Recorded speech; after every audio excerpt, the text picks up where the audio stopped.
नमस्कार, स्वागत है आपका हमारे इस विशेष समाचार बुलेटिन में। मैं हूं रमा त्यागी, मेरे साथ हैं बीना सिंह। शुरुआत कर लेते हैं हेडलाइंस के साथ। संसद को सुचारू रूप से चलाने पर पक्ष विपक्ष में बनी सहमति। स्पीकर के साथ फ्लोर लीडर्स की बैठक में हुआ फैसला। दोनों सदनों में संविधान के मुद्दे पर होगी विशेष चर्चा।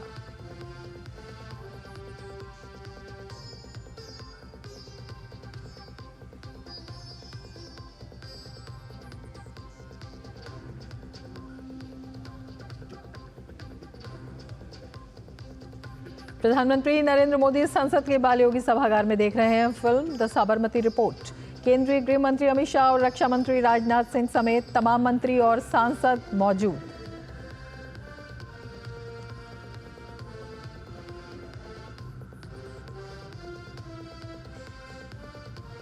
महाराष्ट्र में बीजेपी ने नियुक्त किए पर्यवेक्षक। विजय रूपाणी और निर्मला सीतारमण की मौजूदगी में होगा विधायक दल के नेता का चुनाव।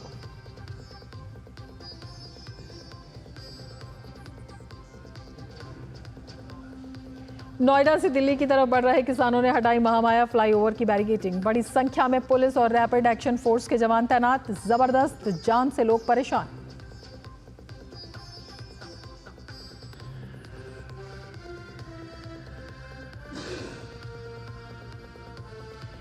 दिल्ली एनसीआर में ग्रैब फूड की पाबंदियों पर 5 दिसंबर को सुप्रीम कोर्ट लेगा फैसला। AQI लेवल भी देखेगी अदालत।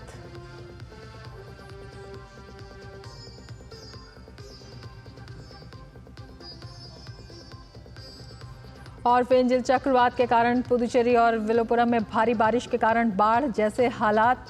कर्नाटक के बेंगलुरु, कोलार, चिकबल्लापुर समेत कई जिलों में येलो अलर्ट।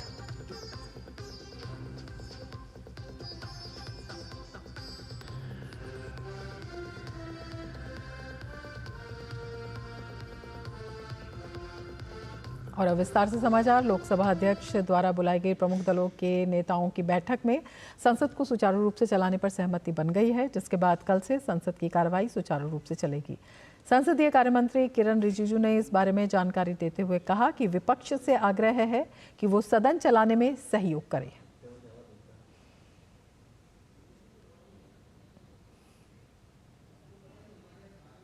हम सब मिलकर के पार्लियामेंट को अच्छा से चलाएं। देश सुनना चाहता है, देखना चाहता है कि हमारा सांसद कैसे काम करते हैं। इसलिए कल से सुचारू रूप से पार्लियामेंट चलेगा, ऐसा एग्री हुआ है और ऐसा ही चलेगा, मुझे पूरा उम्मीद है। और सबसे अपील है कि हम जो रिमेनिंग हमारा शीतकालीन सत्र का जो समय हमारे पास है, हम अच्छी तरह से उपयोग करें। कांग्रेस पार्टी, TMC सब मुद्दे रखने चाहते हैं, वो अपना जो नोटिस देंगे और स्पीकर साहब उसमें विचार करेंगे या चेयरमैन राज्यसभा में विचार करेंगे। कल से चर्चा शुरू होगी, ये अच्छी बात है। 13 और 14 दिसंबर को संविधान के मुद्दे पर विशेष चर्चा होगी। 16 और 17 को राज्यसभा में चर्चा होगी। सभी दलों ने सदन की कार्रवाई चलाने को सहमति जताई, तो सहमति बन गई है।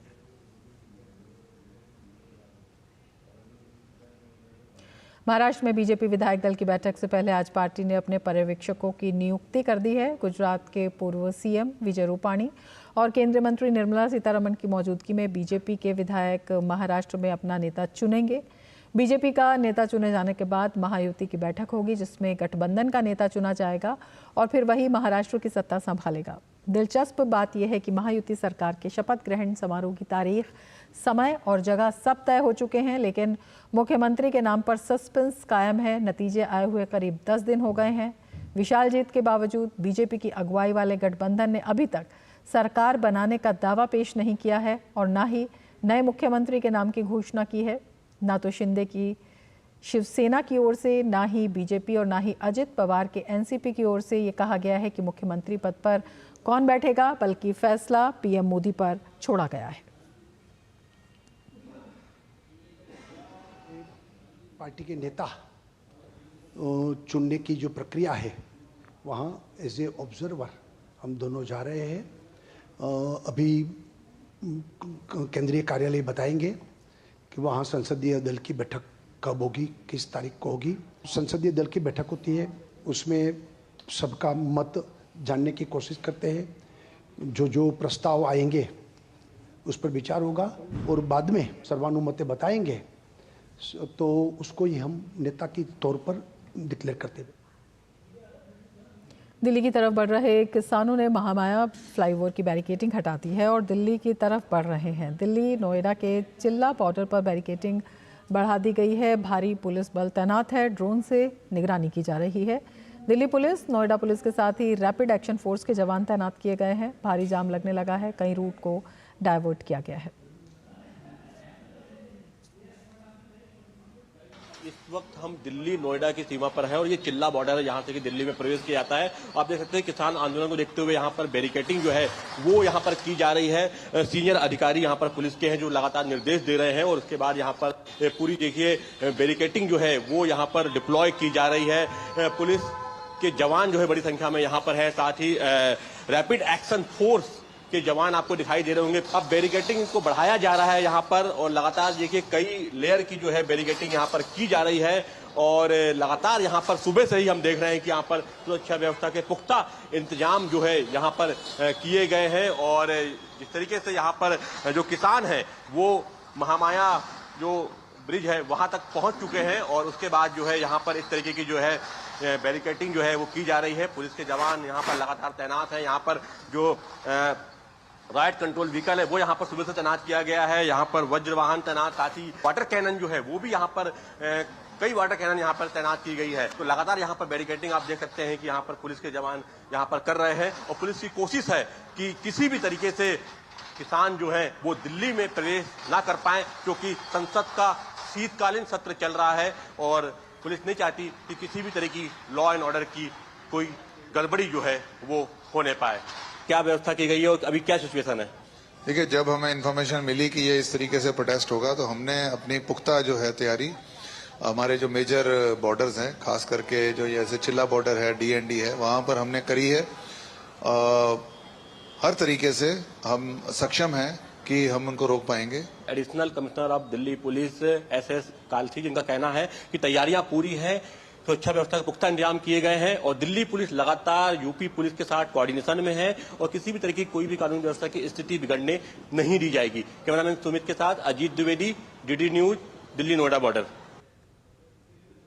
दिल्ली विधानसभा चुनाव 2025 के लिए भाजपा तैयारी में जुट गई है। इसी क्रम में दिल्ली की जनता से सुझाव लेने के लिए वीडियो वैन निकालने की तैयारी प्रदेश भाजपा कर रही है। 7 दिसंबर से जन सुझाव वीडियो वैन निकाली जाएगी जो जिले से लेकर बूथ स्तर तक जाएगी। ये वीडियो वैन पूरी दिल्ली में घूम कर आम जनता से सुझाव लेगी। जनता से मिले सुझाव को बीजेपी अपने संकल्प पत्र में शामिल करेगी। संकल्प पत्र निर्माण समिति के अध्यक्ष रामवीर सिंह विधुड़ी से बात की हमारे संवाददाता धीरज कुमार ने। बीजेपी के नेता रामवीर सिंह विधुड़ी जी इस वक्त हमारे साथ मौजूद हैं। सर, आज संकल्प पत्र समिति की मीटिंग हुई है, क्या फैसले लिए गए? 5 तारीख को कमेटी के लोग अलग अलग वर्गों के लोगों से बातचीत करेंगे, उनके साथ बैठक करेंगे, उनके सुझाव लेंगे। 7 तारीख से हर जिले में एक मैनिफेस्टो वैन भेजी जा रही है। दिल्ली प्रदेश भारतीय जनता पार्टी के ऑफिस से हरी झंडी दिखाकर उनको रवाना किया जाएगा। हमारे जो जिला अध्यक्ष हैं वो अपने मोर्चे और प्रकोष्ठों के अध्यक्षों के साथ कोऑर्डिनेट करके विधानसभा स्तर पर भी अलग अलग वर्गों के साथ बैठक रखेंगे, उनसे सुझाव लेंगे।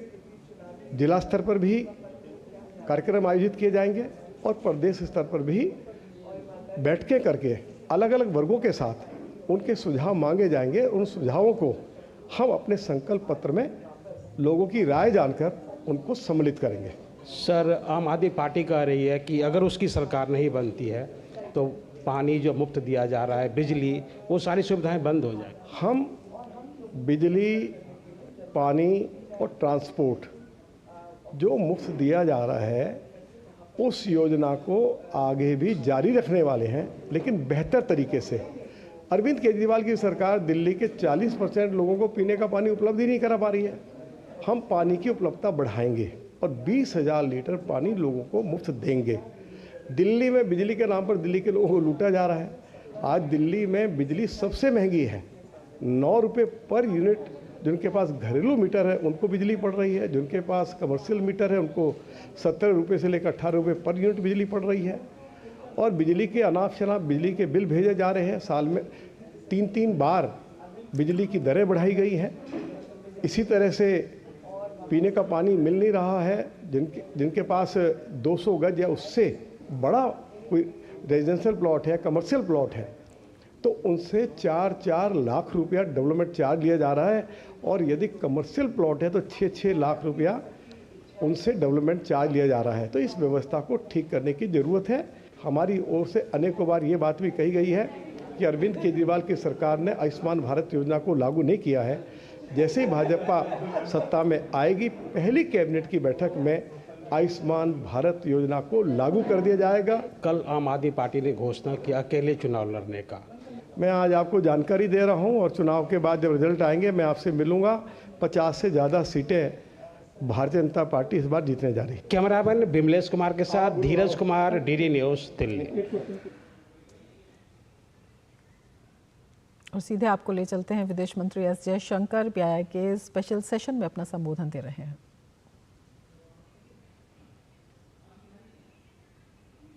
That their capacities, their national capacities have been hollowed out and that their quality of life is actually stagnating. There is a realization as well that global rules have been gamed and that the current structure cannot come up with effective remedies. The COVID experience has made the world even more insecure because we all stood starkly exposed to the degrees of our external dependence and vulnerability and to leveraging. On top of this, economic rebalancing began to acquire strategic connotations. Surpluses were now translated into influence, if not dominance. The US-China friction has assumed a salience that could not have been envisaged just a few years ago. The Ukraine conflict has created its own ripples, reflected in food, fuel, and fertilizer insecurities. The global south is also feeling the brunt of inflation, of debt, of currency shortages, and of trade volatility. In short, the world looks a very tough place. And tough situations call for more friends and more partners. Now, the advent of the second Trump administration, which Mr. Banerjee also referred to, is obviously a major consideration in business circles, and I'm not surprised you spent some time debating it. Obviously, the only safe prediction is one of a degree of unpredictability. Different countries have had their own experiences from the first administration and would presumably draw from that to approach the second. I can state with confidence that the strategic convergences with the United States for India have only grown deeper with time. They have created a larger environment in which more collaborative possibilities can be explored today. Naturally, between two major economies, there will always be some give and take. When we look at economic or technology domains, the case for trusted and reliable partnerships have actually increased in recent years. So a lot of what lies ahead would be in fashioning terms of engagement that are perceived and recognized to be mutually beneficial. And in that regard, the more that India can bring to the table, the stronger will be our appeal. Some thoughts about the neighborhood would also be appropriate given these changes that we have seen in recent times. The reality on the ground is that our economies and societies are closer linked than ever before. During periods of stress, it could be COVID, the Ukraine aftermath, or financial difficulties, we have actually stood together to our collective benefit. At times, currents of politics may seek to distance or even to disrupt. Obviously, challenges like terrorism cannot be overlooked. But the truth is that otherwise, departures from natural collaboration do have a cost. The viability is also a related issue. On the whole, that realization, I believe, is now more deeply felt. So, the real issue in progressing partnerships is actually about building better at home. The greater our capabilities, the broader our capacities, the more innovative our talent, the wider our skills, the more attractive we are as a partner. As this conclave would recognize clearly, the crucial challenge today is to build our manufacturing to a scale and efficiency that makes us a credible partner abroad. तो CII के partnership summit में विदेश मंत्री S Jaishankar जो कि आर्थिक पुनर्संतुलन पर जोर दे रहे हैं। आगे बढ़ते हैं। हुर्रियत कॉन्फ्रेंस अध्यक्ष मीरवाइज मोहम्मद उमर फारूक ने जम्मू कश्मीर पुलिस द्वारा क्षेत्र में ड्रग्स तस्करी के खिलाफ चलाए जा रहे अभियान की प्रशंसा की है। रविवार को श्रीनगर की एक मस्जिद में आयोजित एक धार्मिक सभा को संबोधित करते हुए मीरवाइज ने पुलिस के हालिया कदमों की सराहना की, जिनमें ड्रग तस्करों की गिरफ्तारियां और उनसे जुड़े संपत्तियों की जब्ती शामिल है। मीरवाइज ने जोर देकर कहा कि समाज कल्याण के लिए उठाए गए ऐसे कदमों को हमेशा जन समर्थन मिलेगा। मीरवाइज ने ड्रग्स तस्करी के नेटवर्क को जड़ से खत्म करने की अपील की और समाज को इस गंभीर खतरे से बचाने के लिए सामूहिक प्रयासों की आवश्यकता पर बल दिया।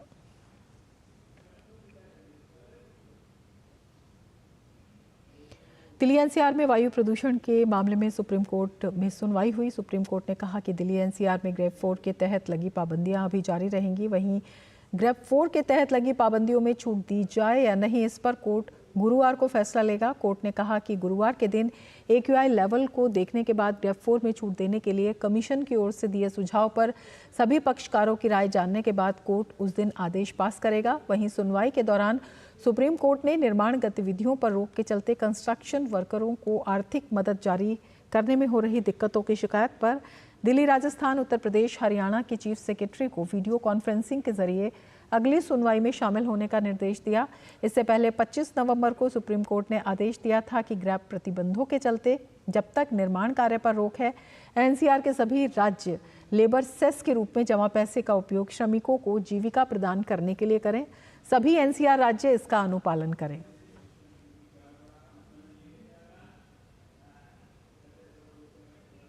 संसद के बालयोगी सभागार में फिल्म द साबरमती रिपोर्ट की विशेष स्क्रीनिंग चल रही है। प्रधानमंत्री नरेंद्र मोदी, केंद्रीय गृह मंत्री अमित शाह और रक्षा मंत्री राजनाथ सिंह समेत तमाम मंत्री और सांसद फिल्म को देख रहे हैं। पीएम मोदी पहले भी इस फिल्म की कई मौकों पर तारीफ कर चुके हैं। फिल्म गोधरा कांड पर आधारित है और विक्रांत मैसी फिल्म में मुख्य भूमिका निभा रहे हैं।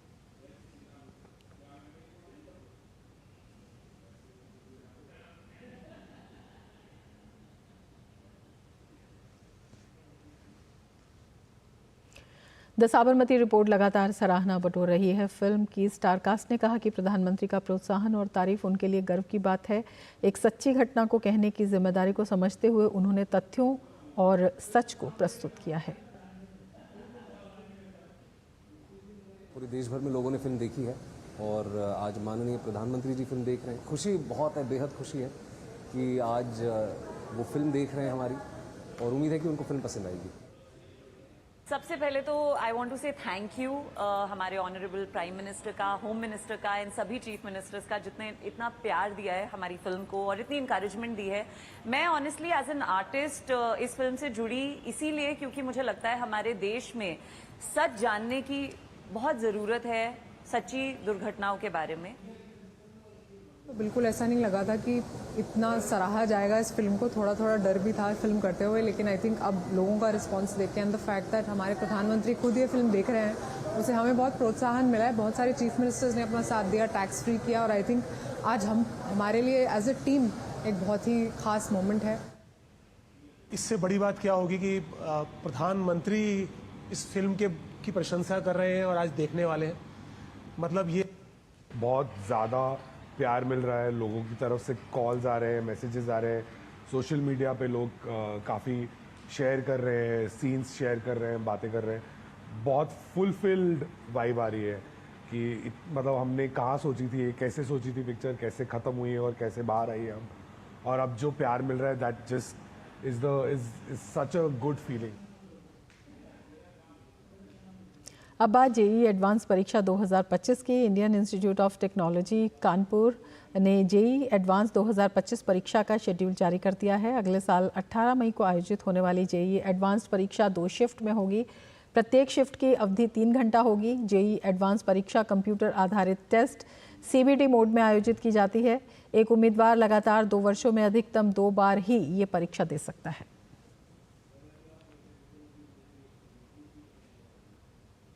बिहार राज्य स्वास्थ्य समिति द्वारा सामुदायिक स्वास्थ्य पदाधिकारी यानी सीएचओ भर्ती परीक्षा को रद्द कर दिया गया। बिहार राज्य स्वास्थ्य समिति द्वारा रविवार को आयोजित सीएचओ परीक्षा प्रश्न पत्र लीक होने के बाद आज की परीक्षा भी रद्द करने का फैसला लिया गया। परीक्षा की अगली तारीख की घोषणा जल्द की जाएगी। गौरतलब है कि सीएचओ की नियुक्ति के लिए पटना के 12 केंद्रों में रविवार को ऑनलाइन परीक्षा आयोजित की गई थी। परीक्षा केंद्रों में गड़बड़ी की आशंका को लेकर पुलिस ने छापेमारी की। इसमें गड़बड़ी होने के कई प्रकार के साक्ष्य मिलने की बात कही जा रही है।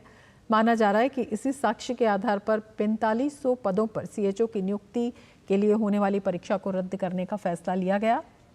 बिहार पुलिस की आर्थिक अपराध इकाई ने सीएचओ के लिए आयोजित परीक्षा के दौरान धोखाधड़ी में शामिल होने के आरोप में विशाइन टेक प्राइवेट लिमिटेड से जुड़े लोगों, ऑनलाइन परीक्षा केंद्रों के प्रमुखों, ऑनलाइन परीक्षा केंद्रों के आईटी प्रबंधकों, परीक्षा समन्वयकों और आईटी सहायक कर्मचारियों सहित 37 लोगों को हिरासत में लिया है। आगामी 4 दिसंबर को ओडिशा के पुरी में ब्लू फ्लैग बीच पर भारतीय नौसेना दिवस आयोजित किया जाएगा। इस अवसर पर ऑपरेशनल डेमो के जरिए नौसेना अपने नौसैनिक बेड़े की ताकत और बहुमुखी प्रतिभा का प्रदर्शन करेगी। राष्ट्रपति द्रौपदी मुर्मू इस कार्यक्रम में मुख्य अतिथि होंगी। नौसेना प्रमुख एडमिरल दिनेश कुमार त्रिपाठी ने इस अवसर से पहले नई दिल्ली में भारतीय नौसेना के विजन 2047 का अनावरण किया। उन्होंने कहा कि अपनी क्षमताओं को बढ़ाने के लिए प्रधानमंत्री के नेतृत्व में भारतीय नौसेना स्वदेशी हथियारों, तकनीकों और युद्धपोतों के निर्माण पर बल दे रही है। Talking of 96 ships and submarines which are likely to be inducted in the next 10 years.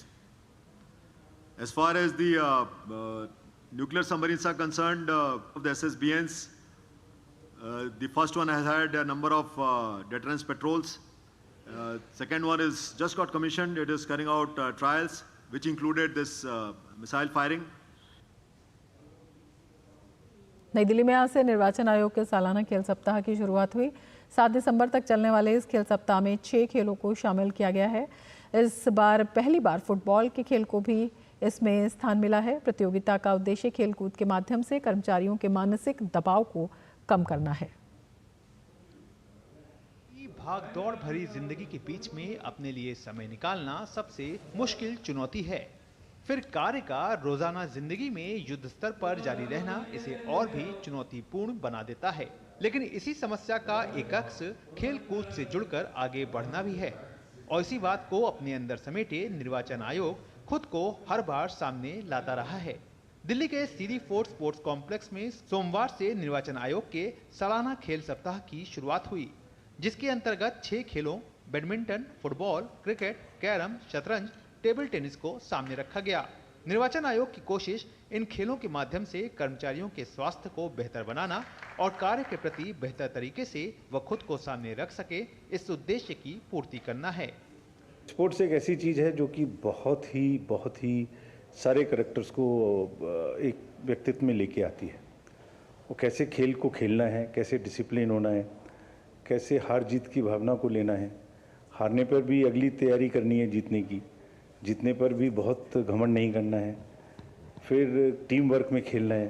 तो ये सब चीज़ें सिखाती है स्पोर्ट्स और हम बहुत शिद्दत के साथ इसको हर साल मनाते हैं। वहीं कर्मचारियों में भी इस प्रतियोगिता को लेकर उत्साह चरम पर दिखा और सभी ने एक स्वर में माना कि इस तरह का आयोजन उन्हें मानसिक रूप से मजबूत बनाता है। पर्सनली ऐसा लगता है कि कमीशन के जो एम्प्लॉयज़ हैं उनमें ये टीम वर्क की भावना को इम्प्रूव करता है, उसे आगे बढ़ाता है, एक दूसरे के साथ काम कैसे करना है और इतना वर्क प्रेशर में कैसे चीज़ों को हैंडल करना है, फोकस करने में बहुत मदद करता है। मैं फुटबॉल खेलता हूँ और हर साल और बढ़ के हमें हमारे लिए बहुत कुछ किया जाता है और बहुत मज़े आते हैं, पूरा एंजॉय करते हैं हम 7 दिन। मतलब लड़कियां लड़के सब अपने गेम में पूरा फोकस करते हैं। इससे हमारे इलेक्शन के आगे जब काम होता है तो उसमें हम पूरा दिल से काम करते हैं। ये प्रतियोगिता 7 दिसंबर तक चलेगी और इसमें लगभग 320 प्रतिभागी हिस्सा लेंगे। सबसे बड़ी बात यह है कि इसमें महिला खिलाड़ियों की भागीदारी भी पिछले वर्ष की तुलना में बढ़ी है, जो महिला सशक्तिकरण की तस्वीर को भी सामने रखता है। उम्मीद यही की जानी चाहिए कि इस तरह के आयोजनों में हर साल खेलों की संख्या में बढ़ोतरी होती रहे, ताकि खेल के साथ फिटनेस और फिट मस्तिष्क के साथ बेहतर तरीके से कार्य को कार्यान्वित करने की शैली में तेजी आए। Gaurav Kumar, DD news, Delhi. देश के सार्वजनिक प्रसार भारती ने OTT प्लेटफॉर्म के क्षेत्र में कदम रखते हुए हाल ही में वेव्स की शुरुआत की है। ये डिजिटल मीडिया और OTT दर्शकों को एक संपूर्ण इंफोटेनमेंट इकोसिस्टम देता है। अगर आपको भी चाहिए फ्री में शानदार कंटेंट तो आज ही डाउनलोड करें। QR कोड के जरिए भी वेव्स ऐप डाउनलोड कर सकते हैं।